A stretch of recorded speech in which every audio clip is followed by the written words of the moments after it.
अपने विषय हिंदी भाषा शिक्षण पर आपके साथ चर्चा करने के लिए आज इस व्याख्यान श्रृंखला में उपस्थित हुई हूँ। हिंदी भाषा शिक्षण में इससे पूर्व के श्रृंखलाओं में भी हमने विस्तृत चर्चा करी है और उसी को आगे बढ़ाते हुए आज हम बात करेंगे हिंदी भाषा शिक्षण में व्याकरण शिक्षण विधियों की। व्याकरण शिक्षण विधियों की जब बात करते हैं तो सबसे पहले हमें ये जान लेना होगा कि जो हिंदी भाषा शिक्षण है उसमें जो 3 हमारे विधाएं हैं उनमें सबसे पहले आता है व्याकरण, व्याकरण के बाद में गद्य और उसके बाद में पद्य। तो आज हम चर्चा कर रहे हैं व्याकरण शिक्षण पे। व्याकरण शिक्षण पे चर्चा करते हुए हम व्याकरण का स्वरूप क्या है, व्याकरण की परिभाषा क्या है और विभिन्न विद्वानों ने व्याकरण की परिभाषा किस प्रकार से प्रस्तुत करी है, व्याकरण का महत्व कितना है, व्याकरण की शिक्षण विधियां कौन कौन सी है, इस पर विस्तार से चर्चा करेंगे। व्याकरण का स्वरूप, सबसे पहले हम बात करते हैं व्याकरण के स्वरूप की। किसी भी सभ्यता में विचारों के आदान प्रदान एवं मनोभावों की अभिव्यक्ति का सार्थक, सशक्त एवं सर्वश्रेष्ठ साधन भाषा है। अभिव्यक्ति का यह साधन वंशानुगत एवं प्राकृतिक नहीं अपितु अर्जित है। प्रत्येक मनुष्य अपने परिवार, आस पड़ोस तथा समुदाय से भाषा ग्रहण करता है।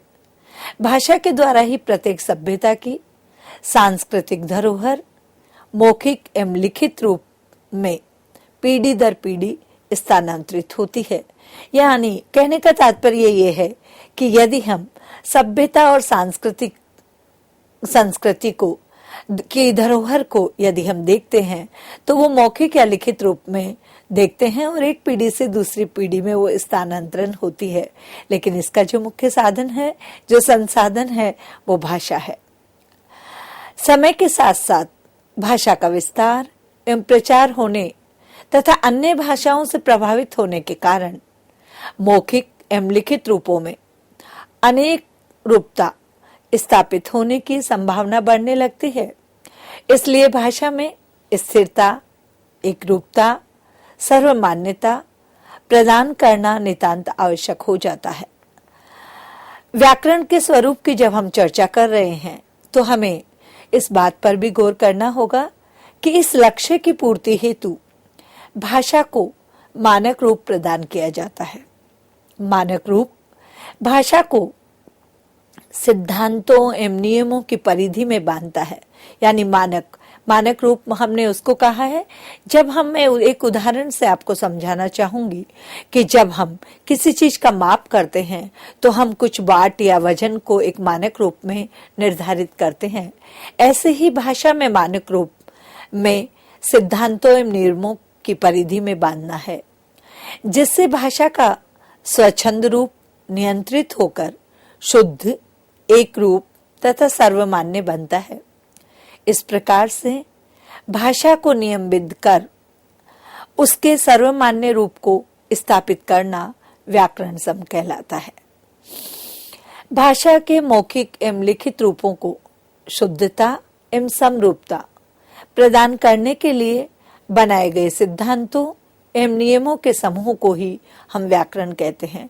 मैं पुनः अपनी बात को आपके साथ दोहराना चाहूंगी कि भाषा के मौखिक एवं लिखित रूपों को शुद्धता एवं समरूपता प्रदान करने के लिए बनाए गए सिद्धांतों एवं नियमों के समूह को व्याकरण कहते हैं।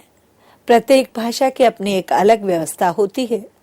इसी कारण एक ही प्रकार के भाव या विचारों को अलग अलग भाषाओं में भिन्न भिन्न ध्वनियों, चिन्हों, शब्दों तथा वाक्यों से प्रदर्शित किया जाता है। अब जब हमने भाषा के स्वरूप की चर्चा कर ली तो स्वरूप के बाद में हम आगे बढ़ते हैं और मैं आपके साथ में विचार करना चाहूंगी कि आखिर भाषा की परिभाषा क्या है, भाषा की परिभाषा किसे कहते हैं या भाषा को किस प्रकार से परिभाषित किया जा सकता है। व्याकरण शब्द की उत्पत्ति वी तथा आ उपसर्ग क्री धातु एवं ल्युट प्रत्यय से हुई है। पुनः दोहरा देती हूं, व्याकरण शब्द की उत्पत्ति वी तथा आ उपसर्ग व्या व्या वी तथा आ उपसर्ग क्री धातु तथा ल्यूट प्रत्यय से हुई है। व्युत्पत्ति के आधार पर यह कहा जा सकता है कि व्याक्रियते अनेन इति व्याकरणम, व्याक्रियते अनेन इति व्याकरणम। इसका अभिप्राय है कि जिस शास्त्र से भाषा व्याकृत की जाए वह व्याकरण है। पतंजलि मुनि ने अपने महान रचना महाभाष्य में व्याकरण को शब्दानुशासनम कहा है, अर्थात शब्दों पर अनुशासन रखने वाला शास्त्र ही व्याकरण है। वास्तव में व्याकरण भाषा के नियमों का निर्माण नहीं करता, अपितु समाज में लोगों तथा शिष्ट वर्ग द्वारा भाषा के जिस रूप का प्रयोग किया जाता है, अर्थात जिस शब्द का जो रूप प्रचलित है और जिस अर्थ में उसका प्रयोग होता है, उसी को आधार बनाकर व्याकरण की रचना करता है। इस प्रकार से जब व्याकरण की परिभाषाओं की चर्चा हो रही है और व्याकरण की परिभाषाएं दी गई हैं, तो सबसे पहले मैं बताना चाहूंगी कि आचार्य किशोरीदास वाजपेयी के अनुसार व्याकरण की परिभाषा क्या है। व्याकरण भाषा का भूगोल है। भूगोल नई नदियों का निर्माण नहीं करता, बल्कि पहले से विद्यमान नदी, पर्वत आदि का बोध कराता है। उसी प्रकार से सामाजिक व्यवहार से भाषा का निर्माण रहता है और व्याकरण भाषा को मानक रूप प्रदान कर उसे व्यवस्थित करती है। यानी यदि हम किशोरीदास वाजपेयी जी की जो भाषा की परिभाषा है इसका विश्लेषण करते हैं तो निकल कर के आता है कि व्याकरण किसी भी नई चीज का निर्माण नहीं करता, अपितु जो भाषा हमारी है व्यवहार में है, सामाजिक व्यवहार में है, उसके लिए नियम और सिद्धांत बना करके उसी को मानक रूप प्रदान कर उसे व्यवस्थित करता है। डॉक्टर स्विट के अनुसार व्याकरण भाषा का व्यवहारिक विश्लेषण करता है। इसी प्रकार से कामता प्रसाद गुरु के अनुसार जिस शास्त्र में शब्दों के शुद्ध रूप और प्रयोग के नियमों का निरूपण होता है उसे व्याकरण कहते हैं। तो इस प्रकार से जब हमने व्याकरण की परिभाषाओं की बात करी तो सबसे पहले हमने समझा कि किशोरीदास वाजपेयी जी का कहना है कि व्याकरण भाषा का निर्माण नहीं करता, भाषा की उत्पत्ति नहीं करता, अपितु जो उत्पत्ति हुई है, जो व्यवहार में भाषा बोलचाल है, उसी को मानक रूप प्रदान करता है, उसको व्यवस्थित करके, उसको अनुशासित करके।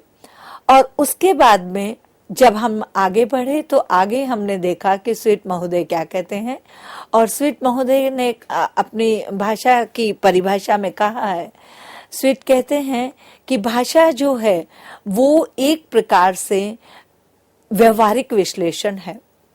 और कामता प्रसाद जी का कहना है कि जिस शास्त्र में शब्दों को शुद्ध रूप और प्रयोग के नियमों का निरूपण होता है उसे व्याकरण कहते हैं। व्याकरण का महत्व हमने जाना, हमने पढ़ा, हमने समझा कि व्याकरण का स्वरूप क्या है और व्याकरण को परिभाषित किस प्रकार से किया जा सकता है। अब हम चर्चा कर रहे हैं व्याकरण के महत्व की कि जीवन में और शिक्षण में और भाषा में व्याकरण का महत्व क्या है। भाषा के पूर्ण एवं शुद्ध ज्ञान के लिए, यानी व्याकरण किस लिए है, व्याकरण का महत्व क्या है, क्यों व्याकरण की आवश्यकता है। भाषा के पूर्ण एवं शुद्ध ज्ञान के लिए, उच्चरित एवं लिखित भाषा के परिमार्जन के लिए। उच्चरित एवं लिखित भाषा के परिमार्जन, परिमार्जन किसे कहते हैं कि जिसको और परिष्कृत कर दिया जाता है। जैसे आप लोगों ने भी देखा होगा, आप लोग सुन रहे हैं या आप देख रहे होंगे कि पहले जब उज्ज्वल लिखा जाता था तो ऊ आधा जय, फिर पूरा जय और वल, लेकिन फिर परिमार्जित होकर के अब उज्ज्वल में दोनों जय आधे होने लग गए हैं।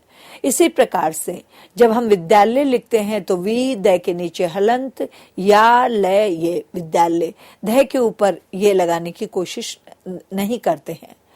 तो इस प्रकार से उच्चरित एवं लिखित भाषा के परिमार्जन के लिए व्याकरण का महत्व है। भाषा एवं विचारों के शुद्ध अभिव्यक्ति के लिए भी व्याकरण अति आवश्यक है। भाषा के स्पष्ट, नियमबद्ध तथा मानक रूप के लिए व्याकरण का महत्व है। भाषा के सर्वमान्य रूप के संरक्षण एवं प्रचार के लिए व्याकरण आवश्यक है। व्याकरण की महत्ता है, व्याकरण का महत्व समझा गया है। ध्वनियों, सिद्धांतों, शब्दों, वाक्यों की रचना संबंधी नियमों के लिए भी व्याकरण के महत्व को माना गया है, स्वीकारा गया है। व्याकरण के महत्व को और विस्तृत रूप से यदि हम समझने का प्रयास करें तो ये कहना कदापि अतिशयोक्ति नहीं होगा कि व्याकरण भाषा के स्पष्ट, नियमबद्ध तथा मानक रूप की जानकारी प्रदान करता है। भाषा में प्रयुक्त ध्वनियों, शब्दों तथा वाक्यों की रचना से संबंधित नियमों का संकलन कर, उनका विश्लेषण कर भाषा को सुनिश्चित व्यवस्था प्रदान करता है। भाषा की प्रकृति तथा प्रयोग संबंधित आधारभूत नियमों का ज्ञान भी व्याकरण ही कराता है। भाषा में हो रहे परिवर्तनों से अवगत कराकर उसमें एक रूपता तथा स्थिरता लाने का कार्य, जो कि भाषा को परिनिष्ठ बनाती है, व्याकरण के द्वारा ही होता है। भाषा के सर्वमान्य रूप का संरक्षण एवं प्रसार व्याकरण के द्वारा किया जाता है। व्याकरण शुद्ध एवं अशुद्ध शब्दों का विस्तृत ज्ञान देकर उचित प्रयोग करना सिखाता है। और साथ ही साथ में जब व्याकरण के महत्व की बात करेंगे तो ये भी हमें जान लेना होगा कि भाषा के पूर्ण एवं शुद्ध ज्ञान का प्रदान करना, उच्चरित करना, लिखित भाषा को परिमार्जित करने के साथ साथ व्याकरण भाषा का दिशा निर्देशन करता है और उसे सरलता से अपेक्षित लक्ष्य तक पहुंचाता है। तो इस प्रकार से अगर भाषा में अगर व्याकरण नहीं होगी तो भाषा मानक नहीं होगी, और इसलिए व्याकरण का भाषा शिक्षण में बहुत अधिक महत्व है। आगे बढ़ते हैं और चर्चा को आगे बढ़ाते हुए हम बात करेंगे इसमें कि किस प्रकार से भाषा में हमने महत्व को समझने के बाद में हम व्याकरण की शिक्षण विधियां हमने समझ लिया कि जो साहित्य की 3 विधाएं हैं, हिंदी शिक्षण की 3 विधाएं हैं, उसमें प्रथम व्याकरण, दूसरी गद्य और तीसरी पद्य है। लेकिन जब हम व्याकरण की बात करते हैं तो व्याकरण को पढ़ाते समय कक्ष में जब व्याकरण को पढ़ाते हैं, कक्ष में जब व्याकरण की प्रस्तुति की जाती है तो किस प्रकार से, किन विधियों के द्वारा व्याकरण कक्ष में विद्यार्थियों को पढ़ाई जाती है कि वो उसे आत्मसात कर सके और भाषा में परिपक्वता हासिल कर सके। कौन सी भाषा में परिपक्वता? भाषाई जो कौशल है। और मैं पूर्व की कक्षाओं में आपके साथ में विचार विमर्श कर चुकी हूँ कि भाषा के मुख्य 4 कौशल है, जिसमें श्रवण, वाचन, लेखन और पठन है। तो आइए अब हम चर्चा करते हैं व्याकरण शिक्षण की विधियों पर। भाषा अनुकरण से सीखे जाने वाली एक विधा है। भाषा अनुकरण से सीखने जाने वाली एक विधा है। कैसे अनुकरण से? जब कोई एक व्यक्ति बोलता है तो दूसरा व्यक्ति श्रवण के माध्यम से उसे आत्मसात करता है और वाचन के माध्यम से उसकी प्रस्तुति करता है, यानी ग्रहण करता है और फिर उसको प्रस्तुत करता है। ग्रहण और अभिव्यक्ति है। तो भाषा अनुकरण से सीखी जाने वाली एक विधा है। जब हम अपने घर परिवार में बालक माता पिता या मित्रों के संपर्क में रहते हुए श्रवण और वाचन के द्वारा अनुकरण करते हुए भाषा का ज्ञान प्राप्त करता है। विद्यालयों में मित्रों एवं शिक्षकों से भाषा का ज्ञान और शब्दकोश में वृद्धि करता है। तो कहने का तात्पर्य ये है कि सबसे पहले हमें ये स्वीकार लेना होगा, ये समझ लेना होगा, इस चीज को मान लेना होगा कि भाषा जो है वो अनुकरण से सीखे जाने वाली विधा है। और बालक अपने घर परिवार, अपने माता पिता, मित्रों के संपर्क में रहते हुए श्रवण करता है और श्रवण के बाद में वाचन के द्वारा अनुकरण करते हुए भाषा का ज्ञान प्राप्त करता है। विद्यालयों में मित्रों एवं शिक्षकों से भाषा का ज्ञान लेता है और शब्दकोश में वृद्धि करता है। अपने शब्दकोश में प्रत्येक मनुष्य के पास, प्रत्येक बालक के पास उसका अपना एक भाषाई शब्दकोश होता है और वो उसमें वृद्धि करता है। अनुकरण से सीखी गई भाषा त्रुटि रहित होती है, यानी जो अनुकरण से, जो सुन करके सीखी जाती है या पढ़ करके सीखी जाती है, ऐसी भाषा में अशुद्धि या त्रुटि कम होती है अथवा इसका ज्ञान बालक को नहीं होता। भाषा को शुद्ध, व्यवस्थित एवं प्रभावशाली बनाने के लिए तथा लेखन एवं उच्चारण की शुद्धता के लिए, मानक रूप और नियमों से अवगत कराने के लिए व्याकरण शिक्षण आवश्यक और अनिवार्य है। इसे आपको पुनः समझने की आवश्यकता है कि भाषा को शुद्ध, व्यवस्थित और प्रभावशाली बनाने के लिए, लेखन एवं उच्चारण की शुद्धता के लिए भी, मानक रूप में और नियमों को अवगत कराने के लिए व्याकरण शिक्षक बहुत ही आवश्यक और अनिवार्य है। जब हमने चर्चा करी थी तो हमने बात करी थी कि व्याकरण शिक्षण की विधियां और व्याकरण शिक्षण की कौन कौन सी विधि है, किन विधियों के माध्यम से व्याकरण शिक्षण करवाया जाता है, कक्षा कक्ष में व्याकरण कैसे पढ़ाई जाती है। तो सबसे पहले आज इस चर्चा में हम बात करेंगे सूत्र विधि की।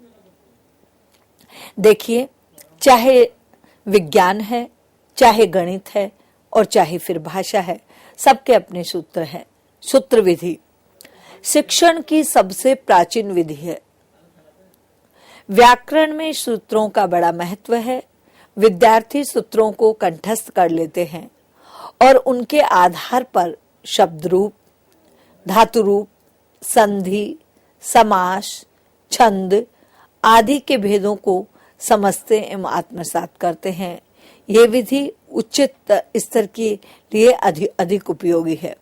जब हमने सूत्र विधि की बात करी तो उसमें सबसे पहली बात है कि सूत्र विधि में शब्द रूप, धातु रूप, संधि, समास, छंद आदि के भेद को समझने और आत्मसात करने के लिए सूत्रों को कंठस्थ किया जाता है, यानी सूत्रों के माध्यम से सीखी जाती है।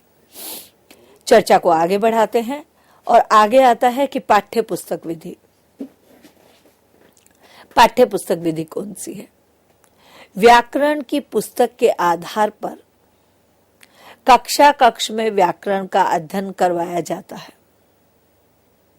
पुस्तक में दिए गए नियमों एवं उदाहरणों के आधार पर विद्यार्थी पाठ्य पुस्तक से सीखते हैं तथा नियमों को कंठस्थ करके उदाहरणों के द्वारा भी सीखते हैं। यानी पाठ्य पुस्तक विधि यानी किताब से, पुस्तक के आधार पर कक्षा में पढ़ाया जाता है। अब उस पुस्तक में पहले क्या दिया गया है? धातु है, शब्द है, संज्ञा है, सर्वनाम है, विशेषण है, विशेषज्ञ है, अनेकार्थक शब्दों के स्थान पर एकार्थक शब्द है या क्या है? उन सारों को पहले उनसे जुड़े हुए नियमों को कंठस्थ कराया जाता है और उसके बाद में बालक अपना गृह कार्य अपने आप कर लेता है। इस प्रकार से बालक पाठ्य पुस्तक में दिए गए उदाहरणों से सीखता है और उनको सूत्रों को कंठस्थ उसको होते ही हैं, तो इस प्रकार से इस विधि का प्रयोग किया जाता है। फिर हम आगे बढ़ते हैं और आगे चर्चा में हम बात करेंगे निगमन विधि की। निगमन विधि को सिद्धांततः विधि भी कहा जाता है, यानी निगमन विधि को सिद्धांत विधि भी कहा जाता है। इस विधि में परिभाषा बताने के लिए सिद्धांत को समझाया जाता है। यानी ये जो विधि है इसमें परिभाषा बताने के लिए और परिभाषा बताने के उपरांत भी सिद्धांत को समझाया जाता है। कैसे? जैसे किसी व्यक्ति, वस्तु, स्थान अथवा भाव को संज्ञा कहते हैं। हमें क्या करना है? हमें संज्ञा की परिभाषा देनी है, हमें बताना है कि संज्ञा क्या है। तो हम क्या करेंगे? हम जैसे बताएंगे कि किसी व्यक्ति, वस्तु, स्थान, भाव और गुण को संज्ञा कहते हैं। उदाहरण के लिए राम, मेज, दिल्ली, खुशी इत्यादि। इस विधि में सामान्य से विशिष्ट के लिए उदाहरण की और सूत्रों को अनुवर्तन किया जाता है। यानी ये एक ऐसी विधि है जो अभी ये आपके निगमन विधि है, इसमें उदाहरणों के द्वारा समझाया जाता है। इसके बाद में आती है आगमन विधि। ये विधि निगमन से विपरीत है। इस विधि में विद्यार्थी के समक्ष उदाहरण पेश करने के बाद विश्लेषण से सिद्धांतों को समझाया जाता है। व्याकरण के नियमों को रटने की अपेक्षा तर्कपूर्ण उदाहरण से नियमों का विश्लेषण करते हुए विद्यार्थी स्वयं उसे आत्मसात करते हैं। इसमें विद्यार्थियों के उदाहरणों की सूची बनाने के लिए कहा जाता है। यानी जो हमारी आगमन विधि है, इस आगमन विधि में विद्यार्थियों के सामने उदाहरण प्रस्तुत करने के बाद उनका विश्लेषण किया जाता है और विश्लेषण से विद्यार्थी स्वयं समझ करके उसमें से उदाहरण निकाल करके सूची बनाते हैं। जैसे राम, राम क्या है? व्यक्ति है। तो बालक को पता चल गया है कि राम जो है वो व्यक्तिवाचक संज्ञा है। दिल्ली, दिल्ली क्या है? स्थान है, तो वो स्थानवाचक संज्ञा हो गई। पुस्तक क्या है? वस्तु है, तो वो पुस्तकवाचक संज्ञा हो गई। अब आगे बढ़ते हैं हम। इस तरह की चीजों से, एक एक चीज से मिलकर के खुशी क्या है? भाव है, तो वो भाव हो गए। तो इस प्रकार से विद्यार्थियों के साथ मिलकर नियमों का निर्माण किया जाता है और ये विधि मनोवैज्ञानिक एवं रुचिकर है। यानी आगमन विधि में हम सारी चीजों को अपने तरीके से एक एक करके समझते हैं। तदुपरांत आती है विश्लेषण और संश्लेषण विधि। इस विधि के अंतर्गत आगमन तथा निगमन, ये जो हमारी विश्लेषण और विचार विश्लेषण और संश्लेषण विधि है, इस विधि में आगमन और निगमन दोनों विधियों को समन्वित किया जाता है और उसके बाद में उन्हें एक उसकी पसंद का ही उदाहरण दिया जाता है और क्या किया जाता है? उसे कहा जाता है कि वो इस उदाहरण के माध्यम से किसी और एक उदाहरण को लेकर के आए। विश्लेषण के बाद में नियमीकरण किया जाता है और विश्लेषण और संश्लेषण विधि को अपनाया जाता है। विश्लेषण संश्लेषण विधि का यहाँ एक उदाहरण मैं आपको देना चाहूंगी। जैसे हिमालय, हिम प्लस आले। हिम ये क्या है? विश्लेषण है। हिम प्लस आले यानी हिमालय को हमने अलग अलग किया है। हिम यानी बर्फ का, आले यानी एक पर्वत है। अब इसमें क्या है? संश्लेषण क्या है? ए प्लस आ, यानी हिम ए आ आले। हिमालय ए प्लस आ बनकर दोनों मिले तो आ बन गया। तो इस प्रकार से ये हमारा हो गया हिम प्लस आले का। जब हमने एक शब्द किया तो वो हिमालय बन गया। ये हमारी कुछ विश्लेषण की विधियां और इस तरह से था। इसके बाद में हम जब आगे बढ़ेंगे तो आगे हम बात करेंगे व्याकरण पाठ के विकास की प्रक्रिया।